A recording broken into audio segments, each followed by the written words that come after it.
कहानी की शुरुआत जेल में कैद फ्रैंक पेरी नाम के एक आदमी से होती है, जो उस वक्त किसी गंभीर सोच में डूबा हुआ था और उसके चेहरे से ये साफ पता चल रहा था कि वो कुछ ऐसा करने जा रहा है जो उसने आज से पहले कभी नहीं किया। और कुछ देर बाद फ्रैंक अपने कमरे से निकलकर जेल के सबसे खूंखार कैदी रिजा के कमरे में पहुंच गया। उधर जेल के लॉन्ड्री रूम में 4 कैदी जेल से भागने की कोशिश में लगे हुए थे। उन्होंने तुरंत ही नाली के ढक्कन को हटाकर जमीन में एक छेद किया, जिससे एक एक करके वो लोग नीचे उतर गए। पर ब्रोडी काफी देर तक वहीं रुककर अपने खास दोस्त फ्रैंक का इंतजार कर रहा था। असल में उन सभी का प्लान फ्रैंक के साथ भागने का था, लेकिन ऐन वक्त पर फ्रैंक की जगह लेसी वहां पहुंच गया। अपने दोस्त का कुछ देर तक इंतजार करने के बाद ब्रोडी भी आखिरकार उस गड्ढे में कूद गया, पर वो अनजाने में अपनी टोपी वहीं पर भूल गया था। कुछ देर बाद फ्रैंक भी आखिरकार वहां पहुंच गया, जो काफी जख्मी हालत में था, और उसने तुरंत ही ब्रोडी की टोपी उठाकर उस गड्ढे में छलांग लगा दी। असल में कुछ महीनों पहले फ्रैंक बाकी कैदियों की ही तरह जेल में एक आम जिंदगी बिता रहा था, जहां उसका काम जेल के लॉन्ड्री रूम में कपड़ों को धोना था। फ्रैंक ने इस जिंदगी को काफी हद तक अपना लिया था, क्योंकि वो उस जेल में उम्र कैद की सजा काट रहा था और उसे बाहर निकलने की कोई उम्मीद भी नहीं थी। इसीलिए इस जेल को अपनी दुनिया मानने के अलावा उसके पास क्या ही चाह रहा था। वो अपना ज्यादातर समय अकेले ही बिताता। साथ ही फ्रैंक जेल के सबसे खूंखार कैदी रिजा से भी दूरी बनाकर रखता था। जेल में इतना लंबा समय बिताने के बाद अब फ्रैंक के कुछ दोस्त भी बन गए थे, और एक दिन जब फ्रैंक अपना काम खत्म करके कमरे में वापस आया तो उसने देखा कि उसका साथी अपना सामान पैक कर रहा था। असल में उसकी सजा खत्म हो गई थी और वो वापस अपने घर जाने के लिए तैयार था। उधर बाकी सारे कैदी जेल में आ रहे नए बैच को देखने के लिए खड़े हुए थे, जिन्हें एक एंटी बैक्टीरियल पाउडर लगाकर लाया जा रहा था। इसके साथ ही उन कैदियों ने अंडरवियर के अलावा कुछ भी नहीं पहना हुआ था, और ये देखकर सबसे ज्यादा खुश रिजा का भाई टोनी था, क्योंकि वो जेल में इतने लंबे समय से था कि आदमी होके आदमी से प्यार करने में उसको कोई दिक्कत नहीं थी, और उसे कैदियों को छेड़ने में मजा भी बहुत आता था। और अब उसकी नजर लेसी नाम के एक नए लड़के पर टिक गई थी।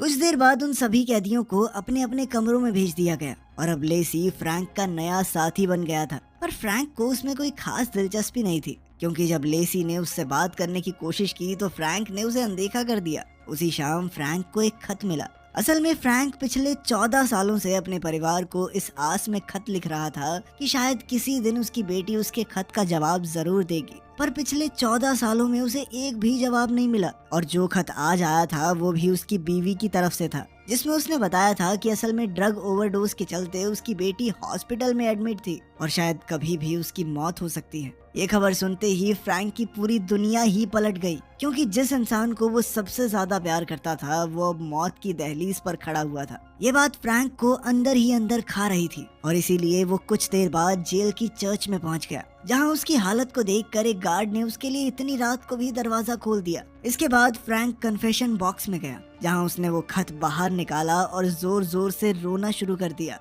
और अब वो किसी भी हाल में अपनी बेटी से एक आखिरी बार मिलना चाहता था। अगली सुबह लॉन्ड्री में काम करते वक्त अचानक फ्रैंक की नजर वॉशिंग मशीन के पीछे लगी लोहे की जाली पर पड़ी, जिसके ठीक ऊपर कुछ लोहे के पाइप्स भी थे जो पानी को जेल से बाहर ले जाते थे। पर इस चीज ने फ्रैंक के दिमाग में एक बहुत बड़े प्लान की नींव रख दी। कुछ देर बाद फ्रैंक की मुलाकात अपने सबसे करीबी दोस्त ब्रोडी से हुई, जिस दौरान उसने ब्रोडी से पूछा कि क्या मशीन में लगे एयर वेंट्स जेल के सीवर सिस्टम से जुड़े हुए हैं। और अपने साथी के मुंह से ऐसी बात सुनकर ब्रोडी पहले तो बहुत ज्यादा हैरान हुआ, पर तभी फ्रैंक ने उसे उसकी बीवी का खत दिखाया, जिसे पढ़ने के बाद अब फ्रैंक किसी भी हाल में इस जेल से निकलना चाहता था, वो भी जल्द से जल्द, और इसके लिए उसे मदद की जरूरत थी। असल में ब्रोडी को सुरंग खोदने का काफी एक्सपीरियंस था, क्योंकि उसने इससे पहले भी जेल के नीचे एक सुरंग खोदी थी। और कुछ देर तक सोचने के बाद वो फ्रैंक का साथ देने के लिए तैयार हो गया, क्योंकि वो खुद भी उस जेल में उम्र कैद की सजा काट रहा था।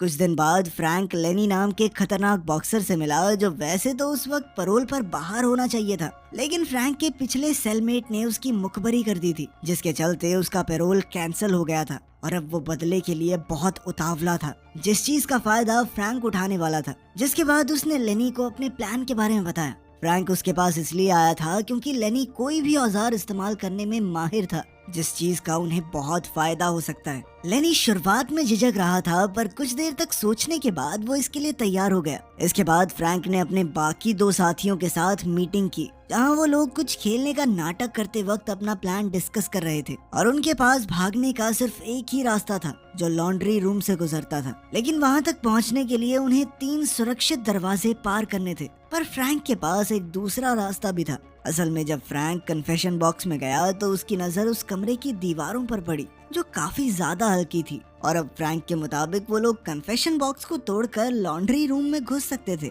जहाँ से वो लोग एयर वेंट्स को तोड़ते हुए सीधा जेल के सीवर सिस्टम तक पहुँच जाएंगे। पर इसके लिए सबसे पहले एयर वेंट्स पर लगी लोहे की प्लेट को काटना जरूरी था। उसी रात जेल की लाइट्स बंद होते ही लेनी अपने काम पर लग गया और उसने अपने कमरे की लोहे की पाइप्स को काट कर उन्हें एक पेंच से जोड़ दिया, जिसका इस्तेमाल वो लोहे की प्लेट को काटने में करने वाला था। उधर फ्रैंक जेल के सबसे बड़े कैदी 2 टन से मिलने के लिए गया और फ्रैंक ने लेनी की तरफ से 2 टन को एक बॉक्सिंग मैच के लिए चैलेंज कर दिया। इधर फ्रैंक और उसके साथियों का प्लान भी तेजी से आगे बढ़ते जा रहा था और अब वो लोग अपने रास्ते को अच्छे से जानते थे, जो एयर वेंट से होते हुए ड्रेनेज सिस्टम में जाता था, जहाँ से आगे बढ़ते हुए वो लोग एक नदी पर पहुँचने वाले थे, जिसे पार करने के बाद एक रेलवे स्टेशन आने वाला था, जहाँ से उनकी आजादी की शुरुआत हो सकती है। पर वो ये भी जानते थे कि उन रेलवे ट्रैक्स में 650 वोल्ट्स का करंट था और अगर समय रहते उन्हें पार नहीं किया तो वो सब मारे जाएंगे। अपना सारा प्लान डिस्कस करने के बाद उन्होंने 3 दिन बाद इस जेल से निकलने का फैसला किया। पर वो लोग ये नहीं जानते थे कि टोनी ऊपर खड़े होकर उन लोगों को देख रहा था और उन तीनों के हाव भाव से वो समझ गया था कि वो लोग कुछ तो बड़ा करने वाले हैं। उसी रात सभी कैदी 2 टन और लेनी का मैच देखने के लिए कैंटीन में इकट्ठा हुए। असल में 2 टन काफी ज्यादा ताकतवर था और उसने लेनी को बुरी तरह से पीटना शुरू कर दिया, पर सही मौका मिलते ही लेनी ने उसके चेहरे पर एक जोरदार मुक्का मारा, जिसके चलते 2 टन के मुंह से एक डायमंड का दांत बाहर गिर गया और लेनी ने गार्ड्स के वहां आने से पहले ही वो दांत उठाकर अपने पास रख लिया। इसके बाद उसने वो डायमंड का दांत अपनी पाइप के साथ जोड़ दिया, जो उसने एक रात पहले बनाई थी। अगले दिन टोनी ने बाथरूम में फ्रैंक से उनके प्लान के बारे में कुछ सवाल पूछे और जब उसे कोई जवाब नहीं मिला तो उसने फ्रैंक से अपने कमरे का दरवाजा खुला रखने को कहा और साथ ही अगले दिन उसके कमरे में आने का वादा भी किया। जब फ्रैंक ने ये बात अपने साथियों को बताई तो उन सभी का कॉन्फिडेंस थोड़ा डगमगा गया, क्योंकि वो सभी जानते थे कि वो चाहकर भी टोनी को कुछ नहीं कह सकते, क्योंकि वो रिजा का भाई था। पर वो ये भी जानते थे कि अगर उन्होंने कुछ नहीं किया तो उनका प्लान पक्का बर्बाद हो जाएगा और इसीलिए फ्रैंक ने उन सभी से एक नए आदमी को टीम में लाने की इजाजत मांगी,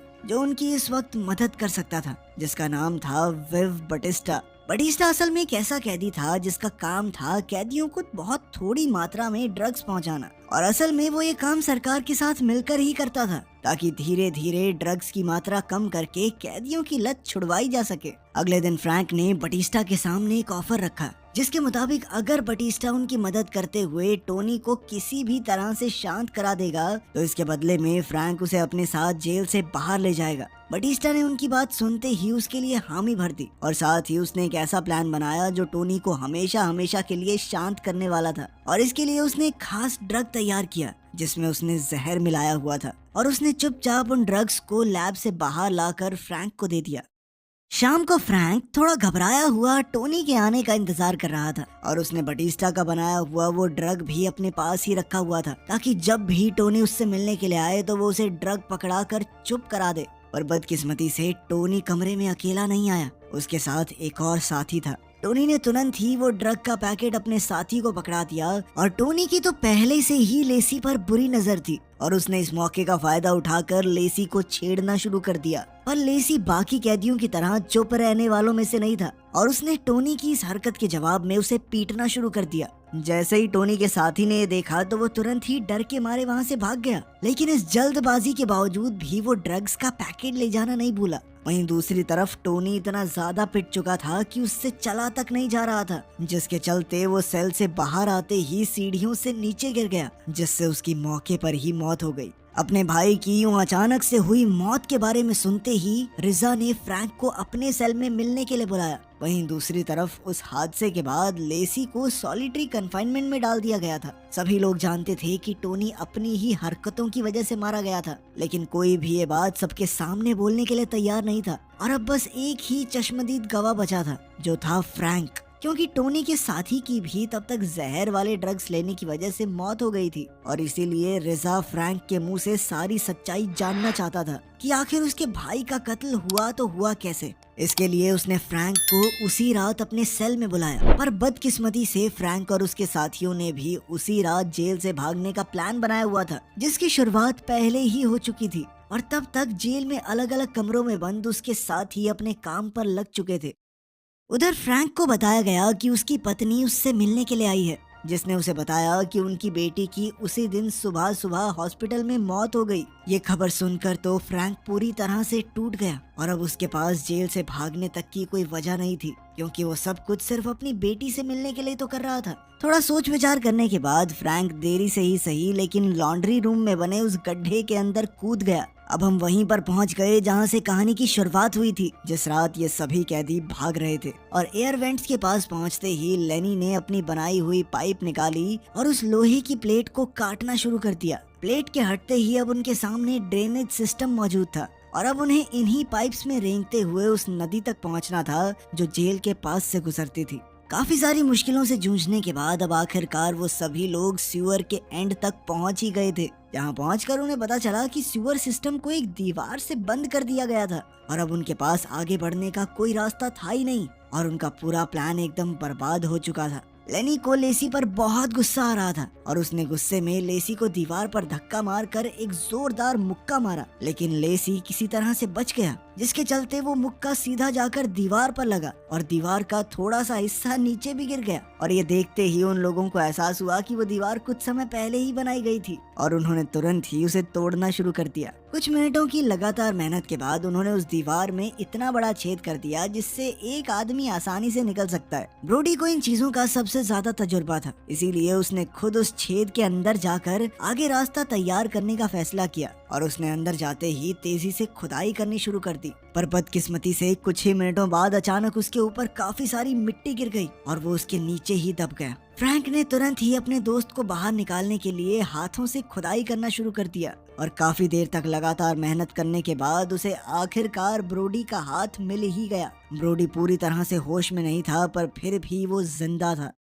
अब वो लोग बारी बारी से ब्रोडी को अपने कंधों पर उठाकर आगे बढ़ रहे थे और कुछ देर चलते चलते वो लोग एक खाली रेलवे स्टेशन पर पहुंच गए, जिसका मतलब था कि वो लोग सही रास्ते पर चल रहे हैं। उधर लेसी ने भी फ्रैंक की मदद करने की कोशिश की, क्योंकि उसके पैर से काफी खून बह रहा था, पर इसके बावजूद भी उसने सभी लोगों को लगातार आगे बढ़ते रहने को कहा। पर तभी उन्हें कुछ कुत्तों के भौंकने की आवाज सुनाई दी, जिसका मतलब था कि अब पुलिस उन्हें ढूंढ रही है और अब बात जिंदगी और मौत की थी। इसीलिए उन्हें मजबूरन अपने जख्मी साथी ब्रोडी को पीछे छोड़कर आगे बढ़ना ही पड़ा। अब उनके सामने एक छोटा सा तालाब था जिसे पार करना वैसे तो मुश्किल नहीं था, लेकिन लेनी को तैरना नहीं आता था, जिस वजह से उसके लिए ये काम काफी ज्यादा मुश्किल बन गया। पर इन परेशानियों के बावजूद भी वो लोग किसी तरह से उस तालाब को पार करके रेलवे ट्रैक्स तक पहुंच ही गए और अब सब कुछ उनके प्लान के मुताबिक ही चल रहा था। लेकिन तभी बटिस्टा का पैर अचानक से पटरियों में फंस गया और इस चीज को बद से बदतर बनाने के लिए ट्रेन तेजी से उनकी तरफ बढ़ रही थी। लेनी ने अपने साथी की जान बचाने की कोशिश की, पर अपनी इस कोशिश की वजह से वो भी उस ट्रेन के सामने आ गया। अब बस फ्रैंक और लेसी ही बचे हुए थे जो ऐन वक्त पर साइड हटकर ट्रेन से बच गए। इसके बाद वो दोनों ट्रैक्स से निकलकर रेलवे स्टेशन पर पहुंचे, जहां उन दोनों ने अपने कपड़े बदलने के बाद एक दूसरे को आखिरी बार अलविदा कहा। और अब फ्रैंक उन सीढ़ियों पर था जो उसे लंदन शहर की सड़कों तक पहुंचाने वाली थी। तो आखिर फ्रैंक जेल से भागा क्यों? दरअसल जब वो पूरी तरह हिम्मत हार चुका था तो उसने लेसी को अपनी जगह भागने को कहा, जिसके बाद उसने लेसी को प्लान के हिसाब से हर एक चीज बताई और उसे जल्द से जल्द वहां से भाग जाने को कहा। यहीं से इस कहानी की शुरुआत हुई थी, जहां फ्रैंक तेजी से रिजा के कमरे की तरफ बढ़ रहा था। जहां पहुंचते ही उसने बकवास करना शुरू कर दिया ताकि उसके दोस्तों को भागने के लिए ज्यादा से ज्यादा समय मिल सके। इधर फ्रैंक ने रिजा को इतना ज्यादा गुस्सा दिला दिया कि उसने गुस्से में फ्रैंक को चाकू ही मार दिया। कुछ ही सेकंड बाद गार्ड भी उसकी मरहम पट्टी करने के लिए वहां पहुंच गए और अपनी बिगड़ती हालत के चलते असल में फ्रैंक सिर्फ ये इमेजिन कर रहा था कि असल में वो भी अपने साथियों के साथ जेल से भाग रहा था, लेकिन असल में तो उसने अपनी जान की बाजी खेलकर अपने दोस्तों के लिए समय खरीदा था ताकि वो लोग आजादी महसूस कर सकें। कहानी के आखिर में असलियत में ना सही पर फ्रैंक अपने दिमाग में लंदन की सड़कों पर अपनी बेटी से मिल रहा था, जो पता नहीं कैसे जिंदा थी। इसी के साथ कहानी खत्म होती है।